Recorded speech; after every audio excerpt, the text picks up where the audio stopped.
How you doing, guys? Will Frazier here, your credit expert and realtor, and I'm here to give you tips to get your credit back on track. Today, guys, we're going to be talking about what to do with your stimulus check in order to increase your credit score, and at the end, I'm going to give you a bonus tip that's going to help you change your life.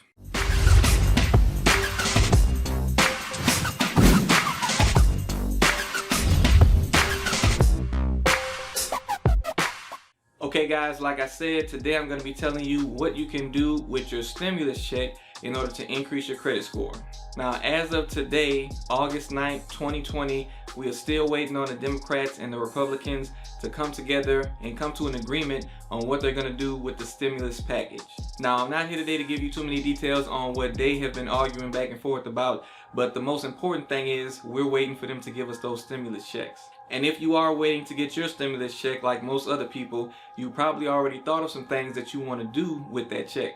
Now, the problem is some of the things that you may have on your list to do may not be the most life-changing things that you can do. I mean, it might be something pleasurable, but it may not be something that's going to get you further in life. So that's one reason why I wanted to create this video today before they come up with their agreement on the stimulus checks and end up sending them out to everybody, so that I can give you something good that you can do with it that'll help you be better and further along in life. And of course, since most of my viewers want to be homeowners and they have to get their credit straight in order to do that, I'm going to give you some tips that's going to help you with that. So the very first thing that I'm going to tell you to do with your stimulus check in order to help increase your credit score is pay down all of the high balances on your credit cards. I can tell you now that the stimulus check isn't going to be an extremely large amount of money. It's probably going to be about $1,200, but some people, that will be just enough to get them down on their credit card balances to where they need to be. Now, for some of you, it may not be enough to get you down on your debt, but you can still make an effort to try to do something with it that can help progress you in this area. So the reason why you want to try to pay down your credit card balances, and I'm talking about on your open credit card accounts, is because 30% of your score comes from the balances on your credit cards. And that 30% is the second largest percentage of anything that affects your credit score. So by paying down the credit card balances that you have under 30% of the credit limits, that will tremendously help your score increase. So I want you to make sure that you take a look at your credit report, see how much you owe on all your balances, or check your apps to see what you owe on your balances on your credit cards, so that you can know how much you need in order to pay down your balances under 30%. And I can tell you from experience, I've seen it happen for myself, and I've also seen one of my customers pay down a credit card that they had, and they got as much as 80 points increase to their credit score. Now, the second thing that I'm going to tell you to do if you're trying to improve your credit score is to get a secured credit card. Now, I'm advising that you get a secured credit card only if you have been unable to get approved for a unsecured credit card. Now, the reason why you're going to get a secured credit card is because you've been unable to get an unsecured credit card. So using the stimulus check money in order to put down money on the secure card is going to help you obtain credit where it's hard to get approved for a credit card or any other types of credit sometimes if you have not had a credit card on your credit report. And also adding a credit card to your credit report if you have not ever had a credit card on your report before will tremendously help your score. So if you're unable to get a card any other way, this is what you want to try to do while you have the money. Now, you may be wondering, how much money should you put down for the secure credit card? I'm going to tell you that you shouldn't put down too much unless it's a secure credit card that will unsecure itself after you've increased your credit score. So at best, $200 or $300 will do. And if you feel like you want to go ahead and put more, you definitely can. I tell people that the higher the credit limit, the better for your credit's sake. But of course, I understand you don't want to tie up too much of your money into a credit card as well. Now, if you want to try and get a unsecured card and see if you can get one, I do have a list of places linked below in the description that are some guaranteed approval and some that will check your credit, but they work with people with lower credit scores. So check that out below. Now, the very next thing that I'm going to tell you to do while you have the money on hand is to try to pay off any closed charge-offs that you have on your credit report. Now, these are items that can be hard to see success with if you're trying to dispute them. So that's why I'm telling you it would be a better idea to try to settle them while you have the money. Now, this goes for old repos, credit cards that you may have had in the past, maybe old payday loans, things like that that are tough to deal with, you want to go ahead and try to settle them again while you have the money. Because once you do get that account to 0, you will start to see a benefit in your score after that. You will probably see a dip in your score when you make the initial payment, but after that you will see a benefit. Now, if you are like most people and you don't know how many accounts you have out there,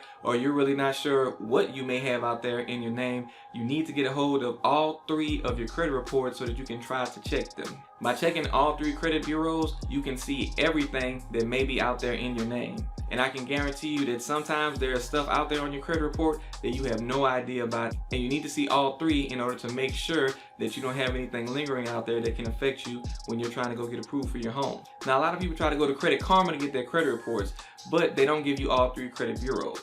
And while you're trying to do this, you might as well see where your scores are too. And Credit Karma offers Vantage scores and not FICO scores, so they can be very off as far as the number accuracy. I've had a person come to me after looking at Credit Karma and it said that they had a 730 credit score, but then when we pulled their credit scores in FICO, it said that they had a 610.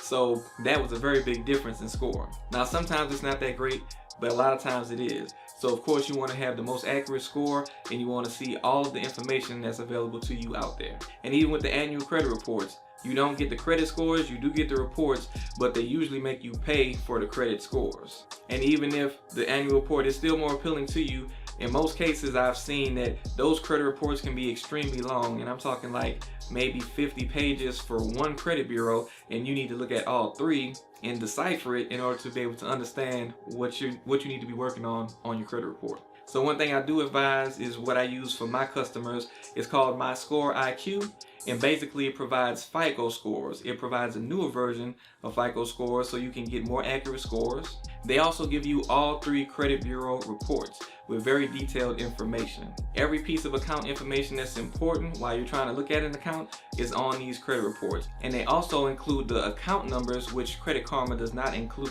And actually, right now they have a $1 7-day trial, so you can check them out and see what's going on your credit report, and you can get a look at those charge-offs that you may need to pay, and then you can write them all down and decide if you want to keep the account or not before the end of the trial. And again, this way you can get the most detailed account information, and you can have more accurate scores, and I'm talking scores that'll be closer to what you'll see when you go to a mortgage lender. But I'll put a link to My Score IQ in the description below. And now, the bonus tip that I wanted to give you that can be totally life-changing to you, that you can do with your stimulus check, may be a little unorthodox for my channel, but it will definitely be helpful. The idea that I have for you to do with your stimulus check is to finally start your first business. Now, I know some of you out there may be like, well, I never even thought about trying to start a business. And some of you may have already been in the mindset of you have been wanting to start one. We all have a gift that has been put in us, and it's something that we really are passionate about, something that we really excel in, and it's something that was put in you to share with the world. And I can guarantee you that your future wealth is going to come from the gift that is inside you, usually not from the 9-to-5 that you're working. And in this day and age, with everything that's going on with the COVID pandemic and everything, a lot of times we're being put in harm's way by having to go to jobs that we may not be safe in. And besides that, a lot of us have been let go from our jobs, and now we don't know where our next dollar is going to come from. And the best way to avoid all of that is to start your own business. That was something that I did going on 7 years ago now, and it was the best decision that I've made for my life. Because now, while all of this stuff is going on, I don't have to go anywhere. I can teach people and still use my gift and help people from my house. And I don't have to worry about somebody forcing me to go somewhere I don't want to go and don't want to be. But I also don't have to worry about somebody letting me go and possibly not being able to provide for my family. So in the comments below, I want you to go ahead and let me know, what is that business idea that you've been holding on to that you need to try to put out there? And also, if you like this video, go ahead and give it a thumbs up, and make sure you share this video with other people who need this information. Also, don't forget to subscribe to the channel for more credit information like this that can help you get in position to purchase your first home. And if you are trying to purchase a home, I'm going to go ahead and link to my video where I describe to you guys what's the perfect credit score to purchase a house. Thank you guys for watching, and I'll see you guys next time.